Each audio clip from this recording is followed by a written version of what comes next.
அறவே இல்லை உறக்கம், அதற்கும் இல்லை இரக்கம்.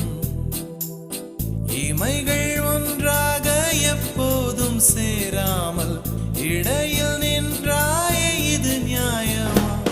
பிபி ஏறி போச்சு இள ரத்தம், நெஞ்சில் கால்கள் போல ஒரு யுத்தம். அடி அந்த ராத்திரி சம்மர் மாதிரி வெப்பம் பார்த்துதடி கண்ணில், எது நின்று தாக்கவே தீ